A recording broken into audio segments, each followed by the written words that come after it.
Hello everyone, welcome to learners garage education. हम लोग यहाँ पे आज राजस्थान पीसीएस का पार्ट 2 जनरल स्टडीज का पेपर को डिस्कस करने वाले हैं।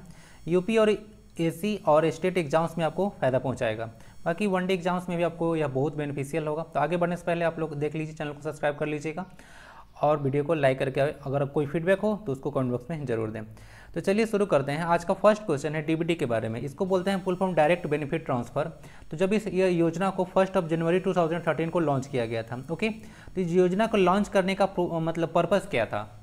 लाभार्थियों को बचत खाते में क्या करना था? पैसा देना था, या भुगतान में विलंब यानी कि पैसा पता होगा कि आपको ट्रांसफर करने में लेट हो जाता है, उसको करना था खत्म, या फिर भुगतान में छोटी छोटी चोरियां, जैसे देखे होंगे कि बीच में बिचौलिया लोग वगैरह होते हैं, ऐसे पैसे वगैरह को खा जाते हैं, तो वो सबको कम करना था, या अर्थव्यवस्था में विनियोग में वृद्धि करना था, यानी कि हम लोग इकोनॉमी अपना बढ़ाने की कोशिश कर रहे थे।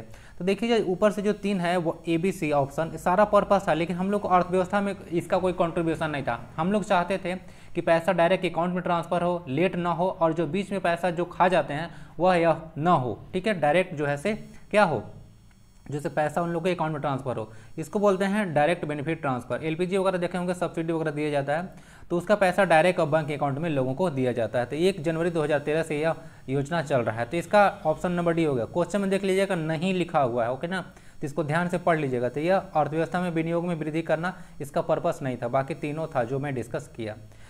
भारत में सकल कर यानी कि टोटल जो हमारा रिवेन्यू होता है, GDP होता है, उसमें राजस्व में निगम कर यानी कि कॉर्पोरेट टैक्स का कितना योगदान है?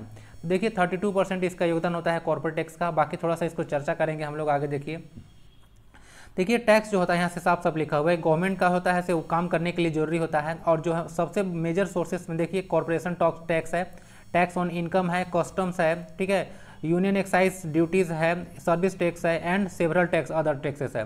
तो यहाँ पे साफ साफ लिखा हुआ है corporate tax is the biggest source of revenue of the government, यानी कि कॉर्पोरेट टैक्स जो कि मैं अभी चर्चा किया 32% होता है, ठीक है, वो सबसे लार्जेस्ट सोर्स होता है।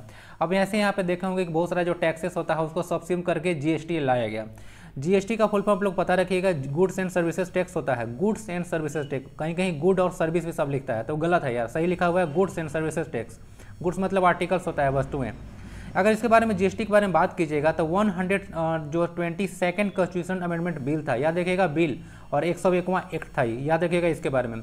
1 जुलाई 2017 को हम लोग इसको इम्प्लीमेंट किए थे, और 1 जुलाई को हम लोग GST डे भी मनाते हैं, ठीक है। चलिए हो गया, इसको याद रखिएगा। नेक्स्ट क्वेश्चन है प्रसाद योजना के बारे में बताना है, इसका पर्पस क्या था? देखिए प्रसाद योजना के बारे में जो समझ लीजिएगा कि हमको पर्यटन को बढ़ावा देना, यानी कि टूरिज्म को बढ़ावा देना इसका मेन पर्पस था। आइए इसका फुल फॉर्म देखेंगे और कब लॉन्च किया गया था, और थोड़ा बहुत और पर्पस के बारे में जानेंगे। देखिए प्रसाद स्कीम का फुल फॉर्म होता है pilgrimage rejuvenation and spirituality augmentation drive. Drive मतलब एक तरह का इनिशिएटिव बोल सकते हैं।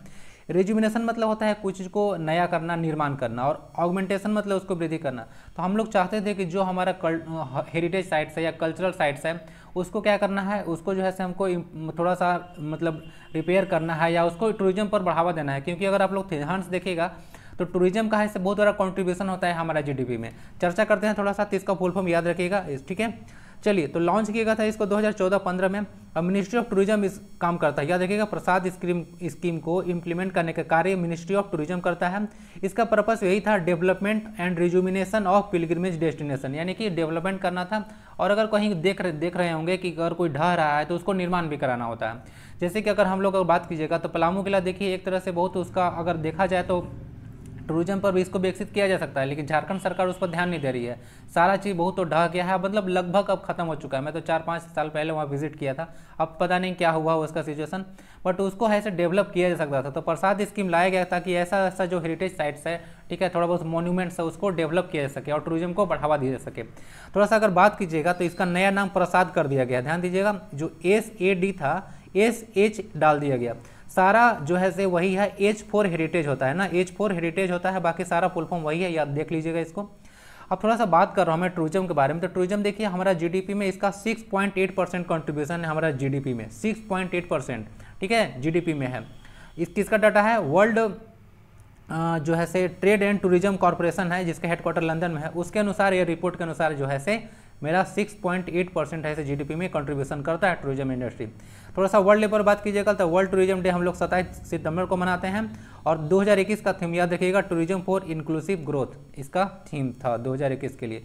तो आई होप कि समझ में आ गया होगा, या इसका टूरिज्म आंसर हो गया और सारा चीज़ इसके बारे में डिस्कस कर दिया गया, देख लीजिएगा। ठीक है, चलिए महिला सशक्तिकरण यानी कि वुमेन इंपावरमेंट के लिए हम लोग बात करते हैं। तो कौन सा योजना है उसके बारे में, महिला सशक्तिकरण की कौन सी योजना है? बेटी बचाओ बेटी पढ़ाओ, उज्ज्वला योजना, नारी शक्ति पुरस्कार या उपयुक्त सभी। तो इसका आंसर होगा सभी। तीनों जो योजनाएं हैं कहीं ना कहीं महिला सशक्तिकरण को ही बढ़ावा देने के लिए शुरू किया गया था। चलिए तीनों योजनाओं के बारे में डिटेल में अंदर में जाते हैं और चर्चा करते हैं। सबसे पहला स्कीम आता है बेटी बचाओ बेटी पढ़ाओ, और अभी यह स्कीम बहुत ज़्यादा न्यूज में है। तो पूछे एग्जाम में आने की संभावना बहुत ही ज़्यादा है, क्योंकि ऐसा कहा जा रहा है कि जो इसका जो स्कीम था उसका 80% पैसा जो लोग ऐसे एडवर्टाइजमेंट नहीं खर्चा कर दिए। यार बहुत अजीब बात है कि यार एडवर्टाइजमेंट में 80% पैसा खर्च कर दिए, मतलब सिर्फ बताने में। ठीक है कि हम लोग बेटी बढ़ा बेटी पढ़ ही नहीं रहे ना, बेटी बच रही है, बस कल बता रहे हैं कि बचाना है और पढ़ाना है। अजब सिचुएशन है। खैर जो भी हो, देखते हैं इस योजना को हम लोग पानीपत हरियाणा शुरू किया गया था नरेंद्र मोदी के द्वारा 22 जनवरी 2015 को।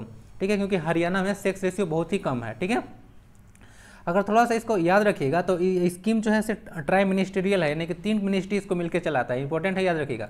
फर्स्ट में है ministry of women and child development, इसको याद रखिएगा। दूसरा है हेल्थ एंड फैमिली वेलफेयर और तीसरा है ह्यूमन रिसोर्स डेवलपमेंट। ठीक है, ह्यूमन रिसोर्स डेवलपमेंट, जो कि ह्यूमन रिसोर्स डेवलपमेंट मिनिस्ट्री अब रहा नहीं, अब इसका नाम मिनिस्ट्री ऑफ एजुकेशन कर दिया गया है, अगर आपको थोड़ा सा आइडिया हो तो। ठीक है, तो यही है बेटी बचाओ बेटी पढ़ाओ।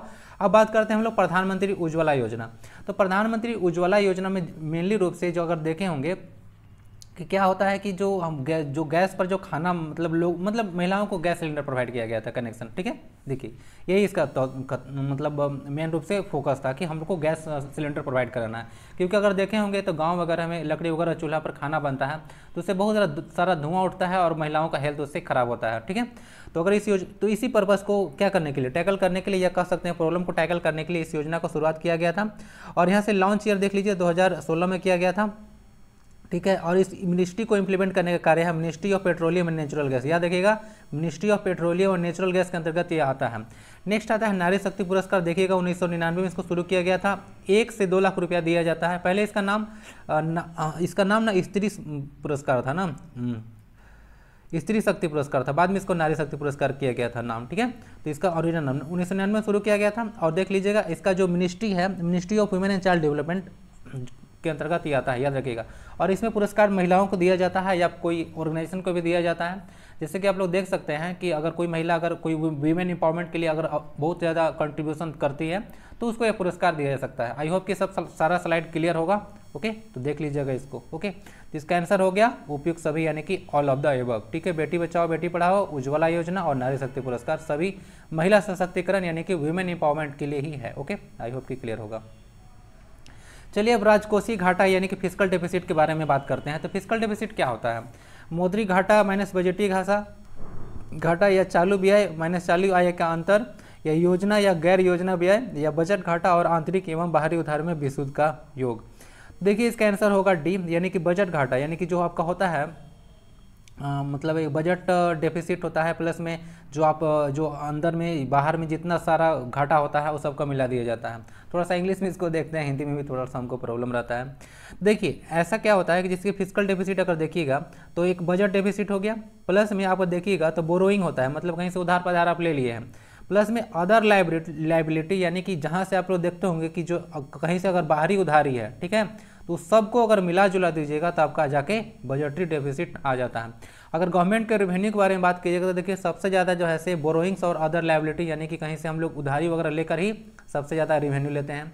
ठीक है, उसके बाद देखिए कॉर्पोरेशन टैक्स 18 पैसा आता है, इससे जीएसटी से 18 आ रहा है, इनकम टैक्स 17 है, नॉन रेवेन्यू 7 पैसा आ रहा है, यानी 1 रुपया में कहाँ कहाँ से आता है सारा डाटा यहाँ पे दिया हुआ है। कस्टम ड्यूटी देख लीजिए 4 पैसा आता है। ठीक है, तो ये सारा चीज़ है, तो यही होता है फिस्कल डेफिसिट, यानी कि बजट डेफिसिट प्लस में बोरोइंग और अदर लायबिलिटी का सम जब कर दीजिएगा तो आपका फिस्कल डेफिसिट निकल जाएगा, यानी कि डी बजट घाटा प्लस आंतरिक एवं बाहरी उधार में विशुद्ध वृद्धि का योग, यानी कितना वृद्धि हो गया, ऐड हो गया।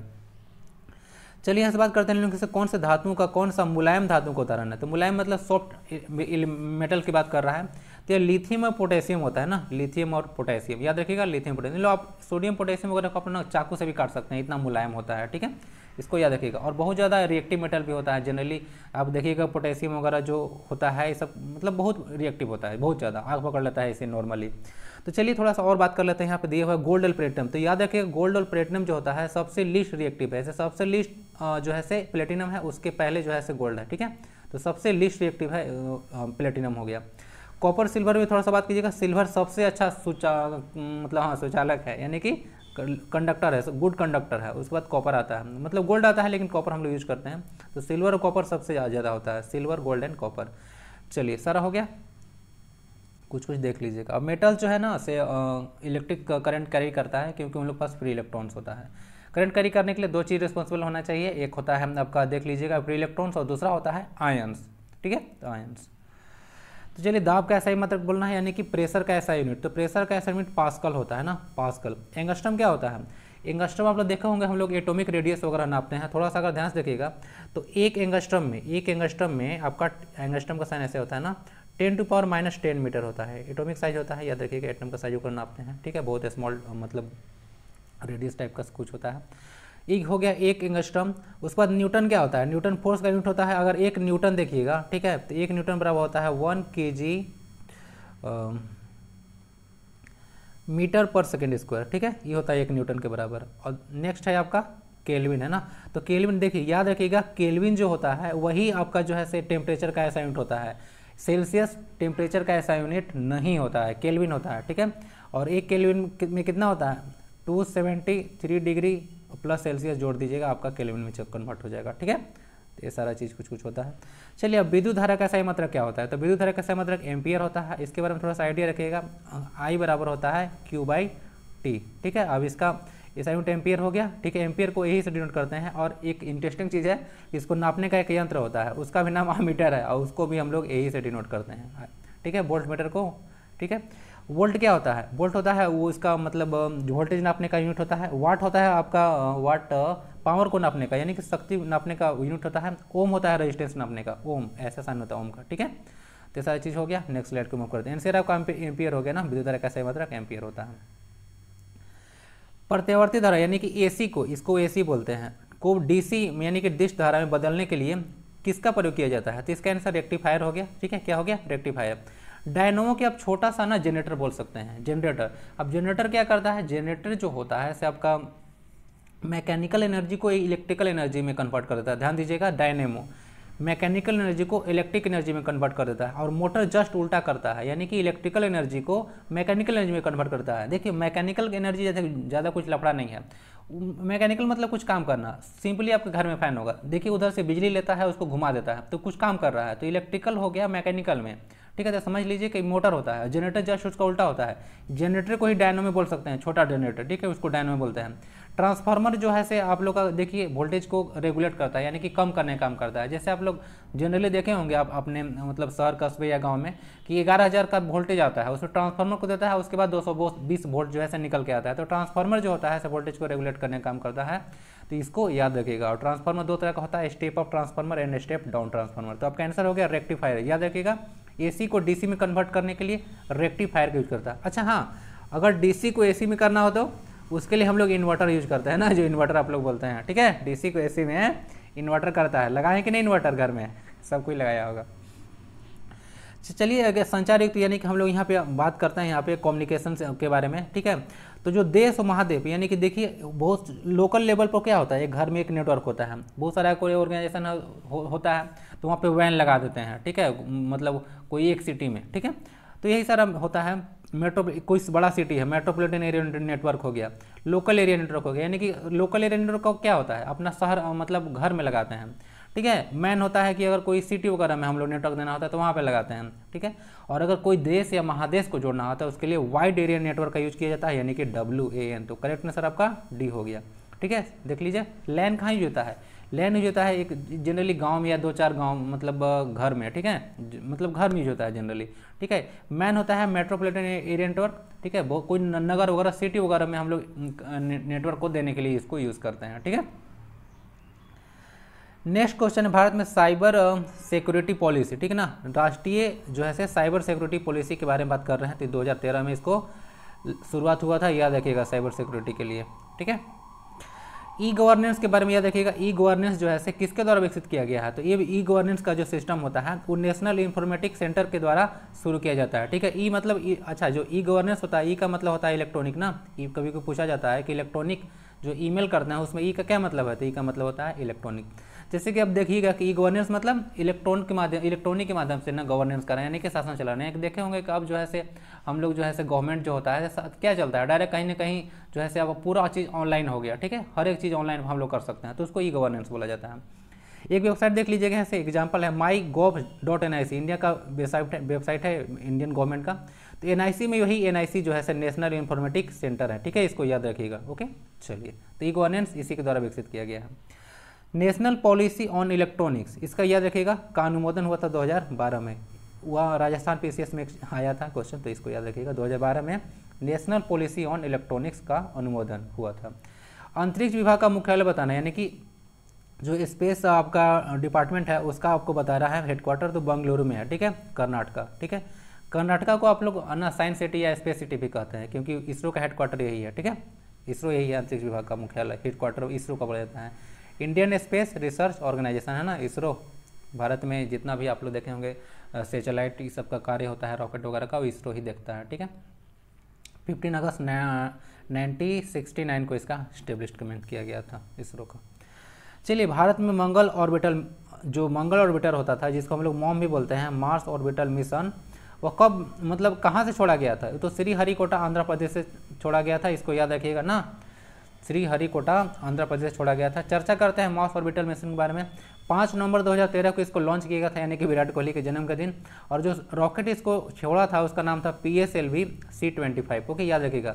PSLV का फुल फॉर्म होता है पोलर सैटेलाइट लॉन्च व्हीकल ना, PSLV यही व्हीकल होता है जो कि इसको लेके जाता है। बाद में रॉकेट उसको छोड़ देता है सैटेलाइट को ऊपर ले जाकर, उसके बाद वो अपना काम करता रहता है, सोलर एनर्जी से चलता है, ठीक है। तो इसको मंगल पर हम लोग भेज रहे हैं। ऐसा कहा जा रहा है कि मंगल जो होता है ऐसे जो ऐसे लाल ग्रह क्यों है, आपको मालूम है, रेड प्लैनेट बोला जाता है। इस पर ना आयरन ऑक्साइड की मात्रा है, ठीक है। तो आयरन ऑक्साइड आपको जानते होंगे कि जो उस क्या होता है, थोड़ा सा रेड कलर का होता है। एप्पल को काट के छोड़ दीजिएगा तो उसमें भी आयरन होता है, तो भी कुछ देर ना थोड़ा सा भूरा रेड कलर का होने लगता है, तो वो सब आयरन के चलते होता है। और इस पर हम लोग बहुत ज़्यादा अपना रिसर्च कर रहे हैं, मतलब मंगल पे, क्योंकि देखिए इस पर पानी के ना अंश मिला था, और बहुत पहले ऐसा कहा जा रहा है कि यहाँ पे परमाणु विस्फोट वगैरह बहुत बार हो चुका है, मतलब ऐसा रिसर्च में हमेशा आते रहता है, हो सकता है परमाणु विस्फोट वगैरह हुआ था जिसके चलते यहाँ पर लाइफ खत्म हो गया। इसको देखिएगा ना तो 24 आवर इसका और 37 मिनट, मतलब लगभग इतना ही दिन का एक दिन होता है, बस समझ में आ रहा है, यानी कि पृथ्वी के सिमिलर है लगभग, ठीक है। तो यहीं पे हम लोग इसको बहुत ज़्यादा रिसर्च कर रहे हैं इस पर, ओके। चलिए, यही सारी चीज़ें मंगल के बारे में याद रखिएगा। लाल ग्रह भी इसको कहा जाता है। इसका 2 ठोने सैटेलाइट है, फोबोस और डिबोस, ठीक है। वीनस और मरकरी का कोई सैटेलाइट नहीं है ना, याद रखिएगा।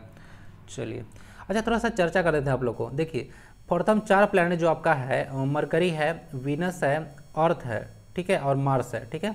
तो जो फर्स्ट 4 प्लैनेट हो गया, और उसके बाद क्या हो गया, मार्स के बाद यूरेनस, अरे यार जुपिटर आता है पहले Jupiter, Saturn, Uranus and Neptune. तो प्रथम 4 प्लैनेट है उसको हम लोग बोलते हैं टेरेस्ट्रियल प्लैनेट, ठीक है। टेरेस्ट्रियल प्लैनेट मतलब होता है अर्थ के जैसा प्लैनेट। अब इसको बोलते हैं जोवियन प्लैनेट। जोवियन मतलब होता है गैस के जैसा प्लैनेट। ये सब सारा चीज़ जो है आपका क्या है, गैस जैसा प्लैनेट है, ठीक है। तो इसको याद रखिएगा, ठीक है, इसको जोवियन प्लैनेट बोला जाता है। ये देखिए जुपिटर मतलब सबसे बड़ा है, क्या बोलते हैं उसका, ग्रह है आपका सबसे बड़ा प्लैनेट, और सैटेलाइट भी सबसे ज़्यादा इसी का है, जुपिटर का ही है। तो आई होप कि क्लियर हो गया होगा। नेक्स्ट करते हैं, नेशनल रिमोट सेंसिंग एजेंसी कहाँ है, तो हैदराबाद में है, याद रखिएगा।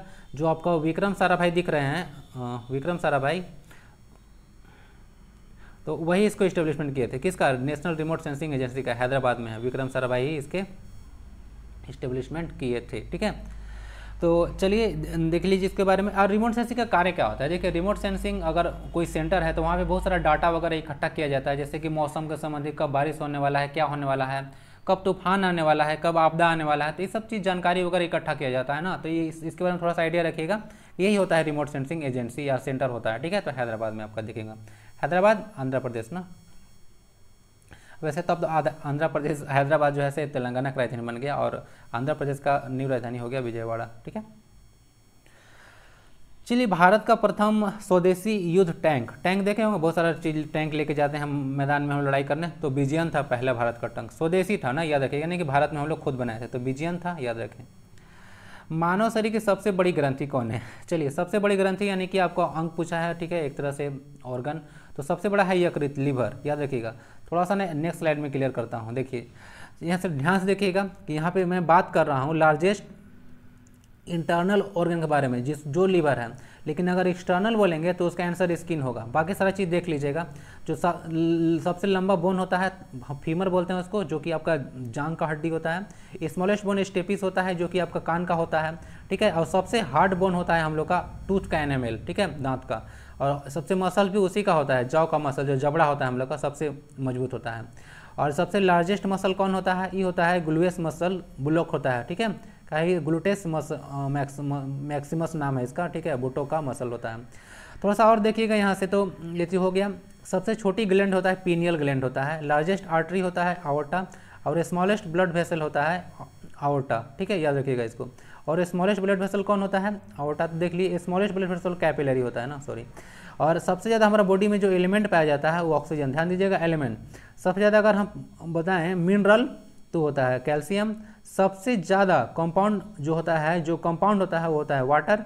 और जो पिगमेंट होता है हमारे बॉडी में, जो शरीर में रिस्पॉन्सिबल होता है, कोई ब्लैक एंड व्हाइट होता है, ठीक है, तो उसके लिए क्या होता है? उसके लिए मेलानिन होता है। ओके, आई होप कि स्लाइड क्लियर होगा, ध्यान से देख लीजिएगा, हो सके तो स्क्रीनशॉट ले लीजिएगा बैक करके। चलिए नेक्स्ट स्लाइड की ओर मूव करते हैं हम। राजस्थान में राष्ट्रीय बीजी मसाला अनुसंधान कहाँ है? तो राष्ट्रीय जो बीजी मसाला, यानी कि आप बोल सकते हैं कि national seed spice research institute, यानी कि हम लोग क्या करते हैं, स्पाइस का बीज रखते हैं ना, तो याद रखिएगा ये है आपका तबीजी अजमेर में है, ठीक है। तो अजमेर में याद रखिएगा, जहाँ पे निजामुद्दीन औलिया का क्या है, दरगाह है, ठीक है, तो याद रखिएगा इसके बारे में। तो यही सारा हो गया आपका अजमेर आंसर, याद रखिएगा। और एक ना राजस्थान में ना आप लोग ऊन जो होता है ना, ऊन वुल, उसका भी भारत में सबसे लार्जेस्ट जो प्रोडक्शन होता है वो राजस्थान में ही होता है, इसको भी याद रखिएगा थोड़ा सा। निम्नलिखित में से कौन सा उर्वरक में 46% नाइट्रोजन होता है? डायरेक्ट उल्टा करके क्वेश्चन पूछ दिया। इसका आंसर यूरिया होता है ना। यूरिया में 46% नाइट्रोजन होता है। थोड़ा सा यूरिया का स्ट्रक्चर बना कर दिखा देता हूँ। इसका स्ट्रक्चर होता है NH2, देखिएगा CONH2, ओके। तो यही यूरिया का स्ट्रक्चर होता है, ठीक है, यूरिया का स्ट्रक्चर। और लैब में जो है सब बनाया जाने वाला पहला कंपाउंड ये यूरिया ही था, याद देखिएगा, अमोनियम साइनेट, ठीक है, NH4CNO, इसी को हीट करके बनाया गया था ना, NH4CNO को हीट करके यूरिया बनाया गया था। यूरिया में 46% नाइट्रोजन होता है, ठीक है।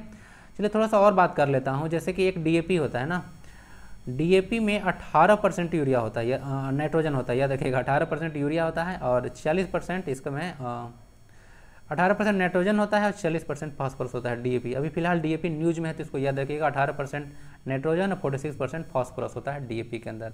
और अभी मैं इसमें बात कर ही दिया, यूरिया में 46% नाइट्रोजन होता है।